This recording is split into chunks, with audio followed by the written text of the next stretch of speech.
भक्तवत्सल भगवान की जय हो। आज त्रिदेवों का दर्शन पाकर के माता अनुसुईया अत्यंत प्रसन्न होती है। अनेकों वरदान को लेकर के आज सुंदर भगवान की आराधना करती हैं। आगे चल करके महाराज मनु जी की सबसे छोटी पुत्री की कथा आती है, जिनका नाम है प्रसूति। मैया प्रसूति का विवाह दक्ष नाम प्रजापति से हुआ है। दक्ष नाम के प्रजापति के सुंदर आज मैया प्रसूति से विवाह करके बहुत समय तक रहते हैं, जिनके द्वारा महाराज कई संतानें हैं। दक्ष प्रजापति की कई संतानें हुई हैं, जिनमें से 16 कन्याओं का वर्णन भागवत जी में आता है। 13 कन्या ऐसी हैं जो महाराज धर्म को ब्याही गई है। एक कन्या ऐसी है जिस कन्या का विवाह पितरों के साथ होता है, जिस कन्या का नाम है स्वधा। एक पुत्री ऐसी है जिनका नाम है स्वाहा, जिनका विवाह होता है अग्निदेव के साथ। क्योंकि हम जब स्वाहा करते हैं, आहुति देते हैं, तो स्वाहा बोल करके ही आहुति देते हैं। जब पितरों का कार्य करते हैं तो स्वधा बोलते हैं, स्वधा यही नमः। क्योंकि पत्नी का नाम लेने से अग्नि देवता और पितर दोनों बहुत ही प्रसन्न होते हैं। आज स्वधा नाम की जो कन्या है, जिनका विवाह पितरों के साथ होता है, 13 धर्म के साथ विवाह होता है। एक कन्या जिनका नाम स्वाहा है, अग्निदेव के साथ विवाह हुआ है। 15 बची केवल एक सबसे छोटी पुत्री, जिनका नाम है सती। जिनका नाम है सती, माता सती का विवाह भगवान देवादिदेव महादेव भूत भावन भगवान भोलेनाथ के साथ होता है। भगवान भोलेनाथ के साथ माता सती का विवाह होता है। दक्ष की सभी पुत्रियों की चर्चा आती है। सभी पुत्रियों की कई कई संतानें हुई हैं, लेकिन माता सती की कोई संतानें नहीं हुई। आज ये आश्चर्यजनक बात सुन करके महाराज परीक्षित पूछने लगे, गुरुदेव भगवान भक्तवत्सल हैं, अवधरदानी हैं, फिर भगवान शंकर को कोई संतान क्यों नहीं हुई, माता सती की कोई संतान क्यों नहीं हुई? इसका यदि भगवान से इस कथा का कोई तात्पर्य है तो आप इस कथा को कृपा करके मुझे सुनाइए। आज भगवान श्री सुखदेव जी कहते हैं, राजन सुनो, कि उस समय की बात है जिस समय सृष्टि प्रारंभ हुई। सृष्टि के प्रारंभ के समय दक्ष प्रजापति को प्रजापतियों का नायक अर्थात राजा बनाया गया। आज इसने प्रसन्नता पूर्वक एक सभा को आयोजित किया। जैसे सभा को आयोजित किया, सभी को निमंत्रण दे दिया। देवता, ऋषि, मुनि, यहाँ तक कि ब्रह्मा, भगवान शंकर, भगवान नारायण, सभी को बुलाया है। आज सभी उपस्थित हुए हैं। इसके मन में विचार आया कि जब सब एकत्रित हो जाएंगे तब हम सभा में पहुंचेंगे। जब सभी लोग एकत्रित हो गए, अंत में दक्ष प्रजापति सभा में प्रवेश करता है। जैसे सभा में पहुंचता है तो आज देख करके महाराज सभी जितने भी देवता ऋषि खड़े हो गए, स्वागत गान करने लगे। दक्ष प्रजापति बड़ा प्रसन्न हुआ। चलिए कम से कम स्वागत तो कर रहे हैं। बड़ा प्रसन्न हुआ, चारों तरफ दृष्टि डालने लगा। प्रसन्नता की सीमा नहीं रही, लेकिन महाराज दूर पीछे दृष्टि डालता है, देखता है कि सब तो मेरे स्वागत में खड़े हैं, पर 3 देवता खड़े नहीं हैं। कौन है वो? सबसे पहले दृष्टि पड़ती है पितामह ब्रह्मा जी पर। ब्रह्मा जी खड़े क्यों नहीं हुए? कोई बात नहीं, ब्रह्मा जी तो हमारे पितामह हैं, पिता हैं, कोई बात नहीं। फिर विचार करते हैं कि ठीक है, यदि एक पिता अपने पुत्र का सम्मान ना कर पाए या ना करे तो इसमें बुराई क्या है? बेटा चाहे जितनी ऊंचाई को प्राप्त कर ले, जितनी बड़ी नौकरी लग जाए, लेकिन बेटा ही सदैव पिता को प्रणाम करेगा। अच्छा ठीक है, लेकिन भगवान नारायण क्यों नहीं खड़े हुए?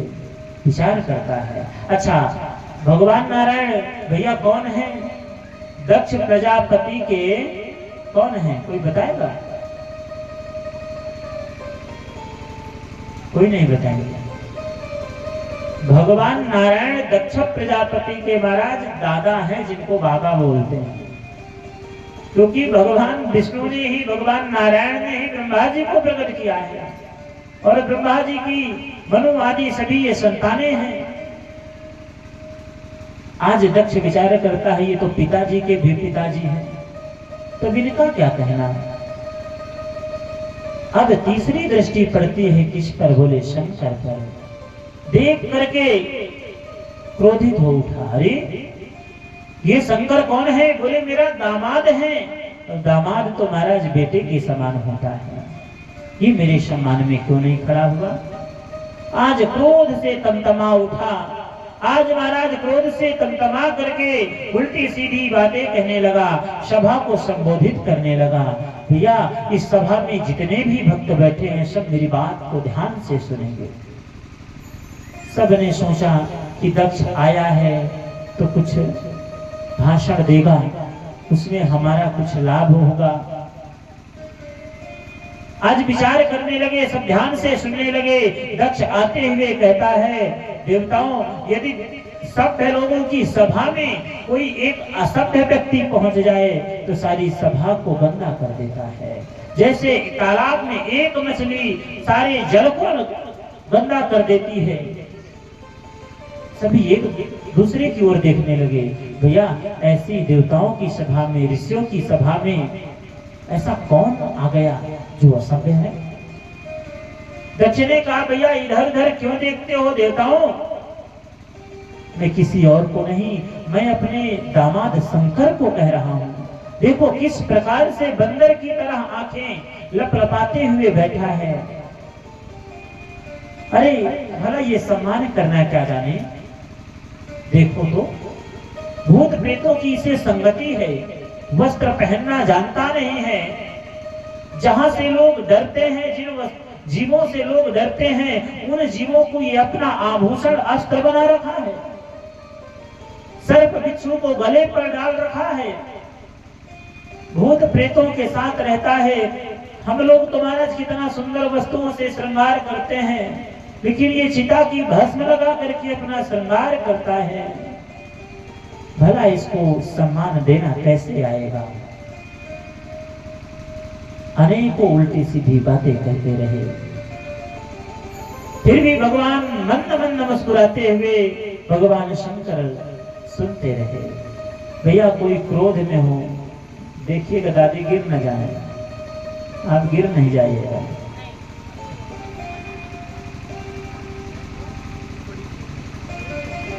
बोले भक्त वत्सल भगवान की जय हो।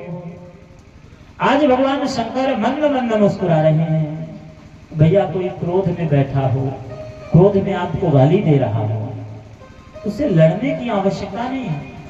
यदि आप देख करके उसे केवल हंस दीजिए तो भैया उसका क्रोध और बढ़ जाएगा, घटने वाला नहीं है। आज दक्ष ने देखा कि मैं इतनी उल्टी सीधी बात इस शंकर को कह रहा हूं और ये हंसता है। आज और उल्टा सीधा बोलने लगे। देखो तो कितना बेशर्म है ये शंकर, इसे कुछ भी ज्ञान नहीं है। अरे मैं अपनी पुत्री का विवाह तुम्हारे साथ कभी ना करता। अनेकों उल्टी सीधी बातें कहने लगा। अंत में भगवान उसी प्रकार हंसते रहे। हंसते हुए देख करके क्रोध में आकर के आज इसने श्राप दे डाला भगवान शंकर को। श्राप दे दिया, जाओ आज के बाद तुम्हें देवताओं के साथ यज्ञ में कभी भाग ही नहीं मिलेगा, कभी सभा में तुम उपस्थित ही नहीं होगे। आज भगवान शंकर इतने श्राप के बाद भी मुस्कुराते रहे, ऐसे हैं भगवान शंकर, विचार करिए। लेकिन महाराज नंदी से रहा नहीं गया, नंदी ने आदेश दिया, हे प्रभु कहें तो मैं अभी इसको ठीक कर दूं। बोले भैया ठीक करने की आवश्यकता नहीं है। बोले क्यों? आप सहन कर रहे हैं लेकिन मुझसे सहन नहीं हो रहा। गुरु की निंदा एक शिष्य कभी सुन ही नहीं सकता। बोले भैया ये ससुराल है, ससुराल में सबको गाली मिलती है,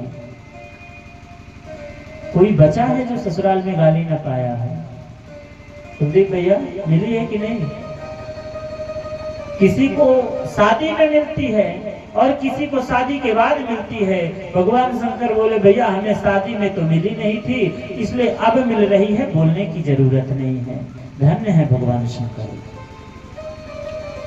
आज आदेश नहीं मिला, शांत हो गए, लेकिन फिर भी नंदी से सहन नहीं हुआ। उठ करके खड़े होकर के आज भगवान से बिना आदेश लिए ही आज सुंदर खड़े होकर के आज श्राप दे डाला। अरे दक्ष तू जिस समय से आया है बकरी की तरह बकबक किए जा रहा है, इसलिए जा तेरा ये सर कट जाए और तेरा सर बकरी का लग जाए। श्राप दे डाला। और ये जितने भी तूने ब्राह्मणों को ऋषियों को बुलाया है ये सभी पाखंडी हो जाए, भक्षा भक्षी हो जाए, भिक्षुक हो जाए। नंदीश्वर का ही साथ ब्राह्मणों को लगा है। ब्राह्मण कैसा भी होगा भिक्षुक जरूर होगा। श्राप लग गया ब्राह्मणों को।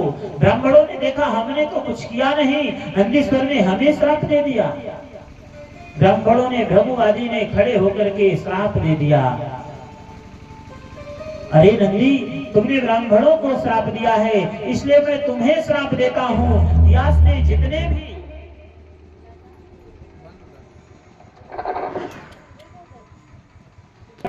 शिव भक्तों को श्राप दे दिया। पाखंडी ना हो तो ये जितने भी शिव भक्त हैं सभी पाखंडी हो जाएं। एक दूसरे को श्रापा श्रापी होने लगी। भगवान शंकर ने सोचा भैया आए थे कहाँ? यज्ञ समारोह में, यहाँ तो साफ समारोह होने लगा, यहाँ से चलना चाहिए। भगवान शंकर उठे हैं और चले। साथ में सभी नंदी आदिगण भगवान के साथ प्रस्थान किए। इतने पर भी आज दक्ष का क्रोध शांत नहीं हुआ। दक्ष ने भगवान शिव का अपमान करने हेतु आज पुनः बृहस्पति सब नामक यज्ञ को किया है, जिसमें सभी का निमंत्रण दिया है, लेकिन भगवान शंकर का कोई निमंत्रण नहीं दिया। भगवान शंकर का ना निमंत्रण दिया, ना ही अपनी बेटी सती को बुलाया है। यज्ञ प्रारंभ हुआ। देवता अपने अपने विमानों पर चढ़ करके पहुंचने लगे। आज देवता महाराज आकाश मार्ग से ऐसे मार्ग से जा रहे हैं कि रास्ते में कैलाश पड़े। आज कैलाश मार्ग से होते हुए देवता जा रहे हैं। देवताओं की पत्नियां आकर के माता सती से कहती हैं, अरे बहन तुम्हारे पिताजी के यहाँ यज्ञ हो रहा है और तुम यहाँ क्या कर रही हो? माता सती को आश्चर्य लगा, हमारे पिताजी के यहाँ यज्ञ? बोले हाँ, क्या आपका निमंत्रण नहीं आया? बोले आया है। बहन आप चलिए, मैं अभी आती हूँ। ये सुनकर के माता सती को आश्चर्य लगा। माता सती ने भगवान शिव से पूछा है, हे प्रभु आपने सुना है?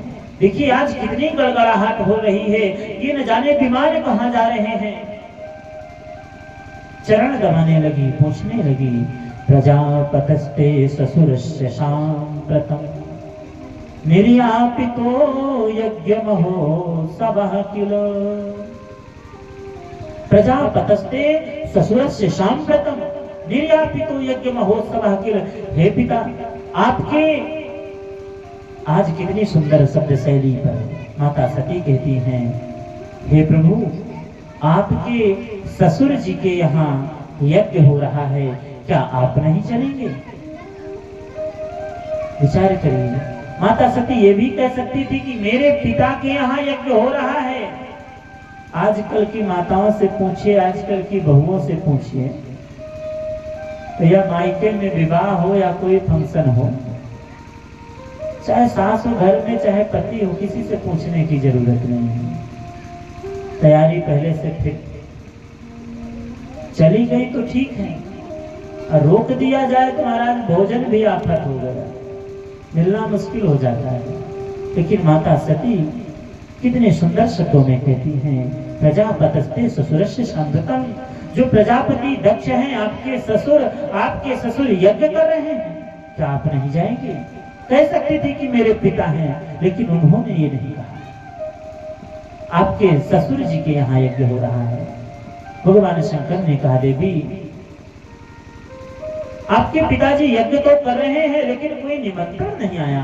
भगवान की बात को सुनकर के माता सती कहने लगी, हो सकता है आप इतने वीरान जंगल में बसे हैं, लाने वाला पत्र भूल गया हो रास्ता और ना पहुंचा हो, चलना चाहिए। लेकिन आज पूर्व की बात आज माता सती से बताया है भगवान ने, देवी ऐसा नहीं है, आपके पिता ने निमंत्रण में कोई भाग ही नहीं दिया है। मैं उस दिन यज्ञ में गया था, सभा में गया था, सम्मान में खड़ा नहीं हुआ, अनेक प्रकार की क्रूरता से बात दक्ष ने करी है। आज संपूर्ण कथा को बताया है। माता सती समझाती हैं कि देखिए कोई बात नहीं, पिता हैं, आप चलिए, मैं अवश्य समझा दूंगी। भगवान शंकर कहते हैं, देखो तुम कहती तो ठीक हो, लेकिन दक्ष ने मेरा अपमान किया सो ठीक है, मुझे कोई समस्या नहीं, लेकिन मेरे से बैरता होने के कारण तुम्हारे पिता ने तुम्हें भी नहीं बुलाया है। दक्ष सकल निज सुता बुलाई, हमरे बैर तुम बिसराई। हमसे सटता होने के कारण तुम्हारे पिता ने आज तुम्हें भी नहीं बुलाया। इसलिए यदि मेरी बात मानो तो बिना बुलाए कभी नहीं जाना चाहिए। आज माता सती कहती हैं कि हे प्रभु, जदपि मित्र प्रभु बिक गुरु गेहा, जाइए बिन बोलो संदेहा, तदपि विरोध मान जहां कोई, कहां गए कल्याण न कोई। भगवान शंकर समझाते हैं माता सती को, यदि किसी सभा में जाना है और उस सभा में हमें प्रेम ना मिल रहा हो या उस सभा में बुलाया ना गया हो, तो ऐसी सभा में कभी नहीं जाना चाहिए। आवत ही हर्षे नहीं, नैनन नहीं स्नेह, तुलसी तहां न जाइए, चाहे कंचन बरसे। आवत ही हर्षे नहीं, नैनन नहीं स्नेह। जहां आपके जाने से देख करके प्रसन्नता ना हो, उस सभा में कदापि नहीं जाना चाहिए। इसलिए मेरी बात मानो तो आप वहां मत जाइए। भांति अनेक संभ समझावा, भाभी बस न ज्ञान कुल आवा।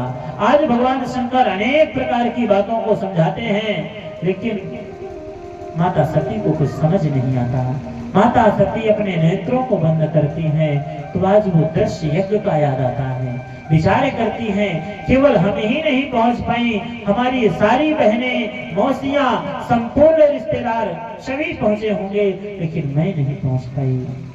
आज विचार करते हैं, चलना चाहिए।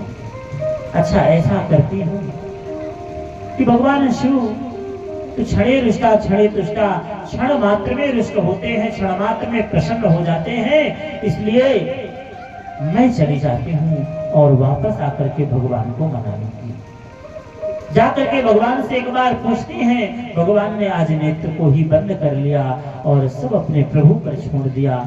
जो इच्छा सती की होगी वो होगा। आज नेत्र बंद करके भगवान शिव ने अखंड समाधि लगा लिया है।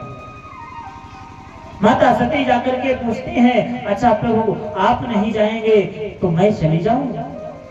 भगवान शिव कुछ नहीं बोलते। अच्छा ठीक है, आप बोलो चाहे ना बोलो, मैं तो चली। माता सती कह करके कुछ दूर तक जाती हैं। कुछ दूर जैसे जाती हैं फिर सोचती हैं कि हो सकता है एक बार मना करके देखूं, शायद प्रसन्न हो जाए। वापस जाती हैं, फिर से कहती हैं अच्छा देखो इस बार तो मैं लौट आई, लेकिन अब लौटने वाली नहीं, जा रही हूं। भगवान कुछ बोलते ही नहीं, लेकिन जैसे माता सती कह करके कुछ दूर जाती हैं तो भगवान नेत्र खोल करके देख लेते हैं कहीं सच तो नहीं जा रही। लेकिन जब वापस आते देखते हैं तो नेत्रों को बंद कर लेते हैं, जाएगी नहीं, आ रहे। लेकिन तीसरी बार माता सती ने कहा ठीक है प्रभु, अब आप जाइए या कुछ ना कहिए, लेकिन मैं तो चली। माता सती चली जाती हैं। जब बहुत दूर निकल जाती हैं, दिखाई नहीं देती, तो माता सती को ना देख करके आज भगवान शंकर ने नंदी आदि गणों को बुलाया है।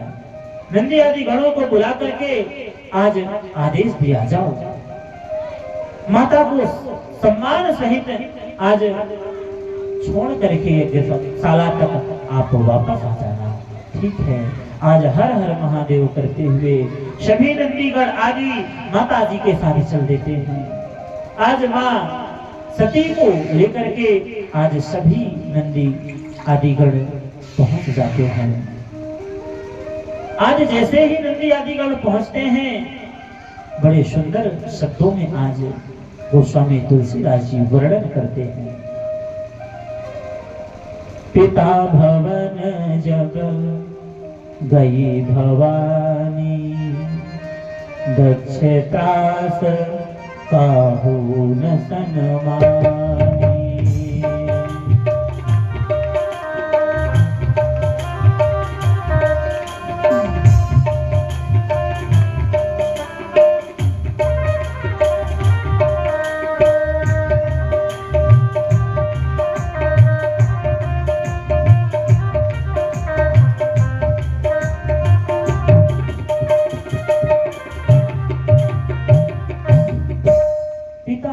जब गई भवानी, दक्ष त्रास काहू न सनमानी।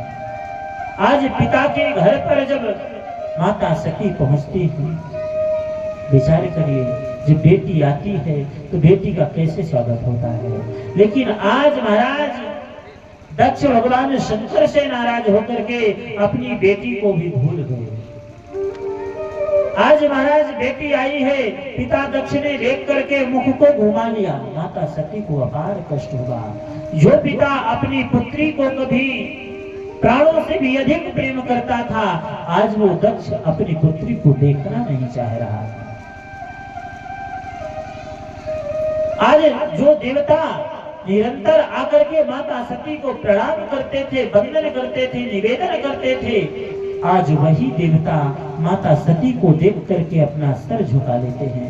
कहीं ऐसा ना हो कि माता सती को हम प्रणाम करें तो दक्ष हमारा भी अपमान कर दे। ये है समय। या जब समय पलटता है तो कोई किसी का नहीं होता। आज माता सती देवताओं को देखती हैं, देवताओं का मुख नीचे है, पिता अपना मुख घुमा करके चला जाता है। आज उस मायके पर जहां पर सती पली बढ़ी है, खेली है, जिन पिता ने अपार प्रेम किया है, आज उस पुत्री से कोई बोलना नहीं चाह रहा है। माता सती को अपार कष्ट हुआ है। माता सती ने विचार किया, मैंने अपने प्रभु का अपमान करके यहाँ आई थी, निरादर करके आई थी, मुझे तो लगता है कि मैं वापस चली जाऊंगा।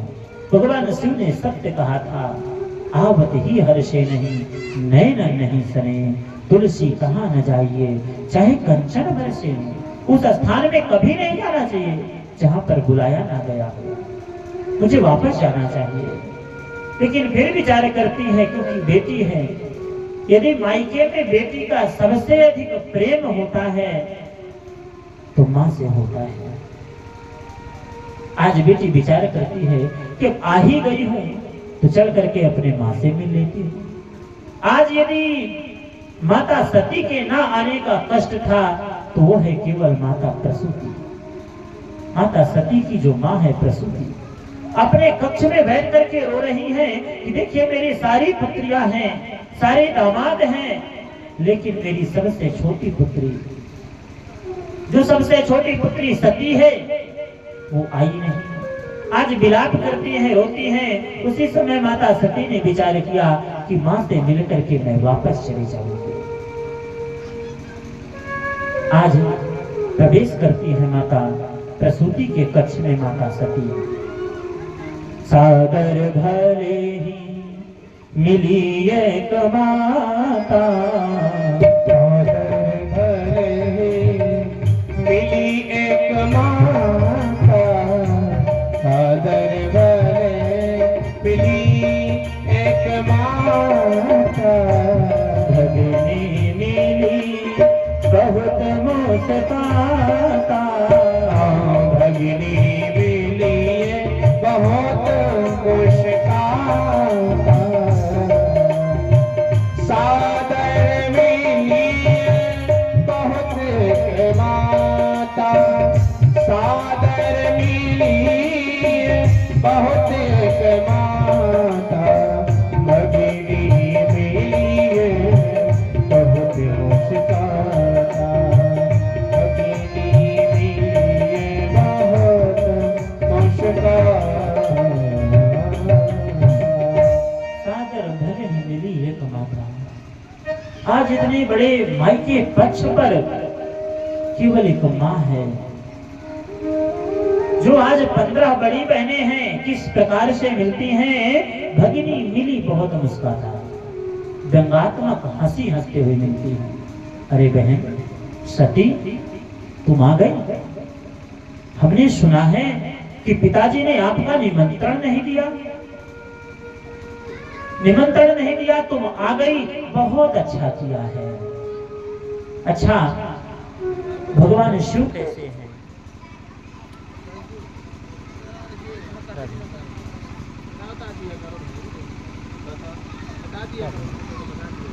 चलो भगवान की जय हो। आज जाकर के बहनों ने व्यंगात्मक हंसी हंसते हुए माता सती से मिलती हैं। आज माता सती ने सबका सहन किया है। जाकर के माता प्रसूति से मिलती है। माता प्रसूति से अपने मन का दुख व्यक्त किया है। माता प्रसूति ने समझाया है, बेटी कोई बात नहीं, कोई पूछे या ना पूछे, लेकिन मैं तो पूछ रही हूँ। मायके में जब सब खिलाफ होते हैं, तब भी माँ बेटी के पक्ष पर होती है। आज मिल करके माता प्रसूति से मैया सती कुछ ही क्षणों पर विचार करती हैं कि चल करके यज्ञशाला में प्रवेश करके मैं भगवान शिव के स्थान पर बैठ करके यज्ञ को देखूं। आज यज्ञशाला पर पहुंचती हैं। यज्ञशाला में जाकर के देखती हैं अरुद्र भाग में भगवान शिव का कहीं पर भी कोई भाग नहीं है। छोटे छोटे देवताओं का भाग है, लेकिन भगवान शंकर का कोई भाग नहीं है।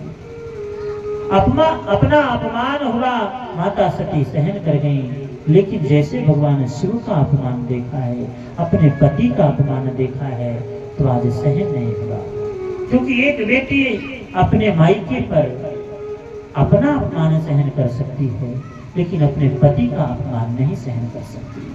आज माता सती ने क्रोधित होकर के आज संपूर्ण सभा को संबोधित करते हुए कहा है, सुनो सभासद सकल मुनिंदा, कही सुनी जिन शंकर निंदा। सुनो सभासद सकल मुनिंदा, कही सुनी जिन शंकर निंदा। जितने भी सभा में भक्त बैठे हैं, देवता बैठे हैं, ऋषि बैठे हैं, महात्मा बैठे हैं, मैं सबको ये संबोधित करते हुए कहती हूँ, जिन्होंने भगवान शिव का अपमान किया है, सभी को कष्ट मिलेगा और शीघ्र ही मिलेगा। आज जो मेरे पिता ने अपमान किया है, पिता को भी भली भांति पछताना पड़ेगा। आज माता सती ने योगाग्नि के द्वारा उसी अग्निकुंड पर अपने शरीर को भस्म कर दिया है। आज जैसे ही देखा कि माता सती का शरीर भस्म हो गया है, नंदीश्वर गणों ने मारना पीटना यज्ञ को विध्वंस करना प्रारंभ कर दिया है। लेकिन यज्ञ के रक्षक देवताओं को भेज करके भृगुवादी देवताओं ने आज नंदी आदि गणों की पिटाई किया है, पिटाई करके भेज दिया है। आज यज्ञ की रक्षा करी है। आज नंदीगण पिट पिट करके आज चले जा रहे हैं। इधर नारद जी से सहन नहीं हुआ। नारद जी ने जाकर के भगवान शंकर को बताया है। भगवान शंकर क्रोधित होकर के अपनी जटाओं से एक बाल उखाड़ करके सिरा पर पटक दिया है, जिससे एक भयंकर काला पुरुष प्रकट हुआ है, जिसका नाम वीरभद्र पड़ा है। बोलो वीरभद्र महाराज की। आज वीरभद्र में प्रकट होकर के जिसका भयंकर काला शरीर है, भुजाएं आकाश को छू रही हैं। आज भगवान ने आदेश दिया, दक्षम संयज्ञम जहिमद भटानाम, जाओ शीघ्र ही दक्ष के सहित यज्ञ को नष्ट कर दो। आज तूफान की भांति वीरभद्र आगे बढ़ा है और आगे बढ़ करके शीघ्र ही पहुंचता है। चारों तरफ तूफान ही तूफान उड़ रहा है। देवता विचार करते हैं, लगता है कोई आने वाला है। देवताओं ने कहा, भैया मुझे तो लगता है माता सती ने अभी अभी अपने प्राणों का त्याग किया है। तो हो सकता है भगवान शंकर ही आ रहे हैं। कोई इस मंडप से निकलने लगा, कोई पश्चिम द्वार से निकलने लगा, सभी दर दर देवता भगने लगे।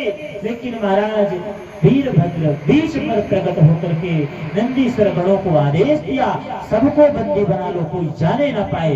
जो यज्ञ में आया है सो भाग लेकर के ही जाएगा। आज नंदी आदि गणों ने सबको पकड़ करके बांध दिया है। एक एक स्तंभों में कई कई देवताओं को बांध दिया है, ऋषियों को बांध दिया है। जिस प्रकार से बताते जाते हैं नंदीगढ़ महाराज, ये जो ऋभु देवता है ना, ये दाढ़ी भृगु देवता महाराज, ये जो है ना, ये दाढ़ी हिला हिला करके भगवान शिव की निंदा पर हंस रहे थे। जाकर के वीरभद्र ने दाढ़ी नोच ली। भूखा नाम के देवता बोले, ये हंस रहे थे, एक घूंसे का प्रहार किया महाराज, दांत टूट गए। सबको जो जितने देवता जिस प्रकार से भगवान निंदा में शामिल थे, सभी को आज दंडित किया है।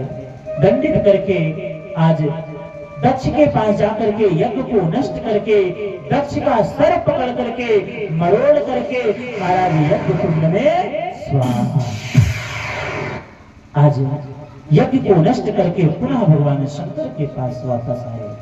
देवता पिटे कुटे आज रोते हुए भगवान ब्रह्मा जी के पास गए, मना करके भगवान शंकर के पास आकर स्तुति करते हैं। भगवान शंकर इस पर भी प्रसन्न नहीं हुए, तो ब्रह्मा जी की स्तुति से कहने पर आज सुंदर प्रसन्न हुए हैं। और जाकर के भगवान शंकर ने पुनः दक्ष को जीवित करके आज पुनः यज्ञ को कराया है, यज्ञ को संपन्न कराया है।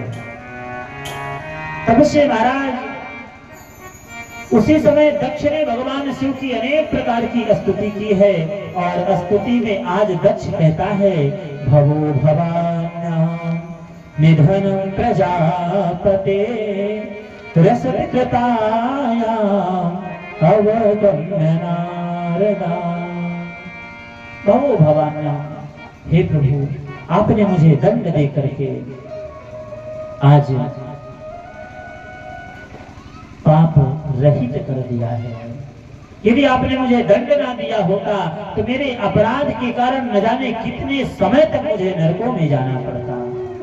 आज अनेक प्रकार की स्तुति करता है, अनेक प्रकार की स्तुति करके आज भगवान शिव प्रसन्न हुए, अनेक प्रकार का आशीर्वाद किया। बोले भक्तवत्सल भगवान की जय हो। शिव भोले भंडारी।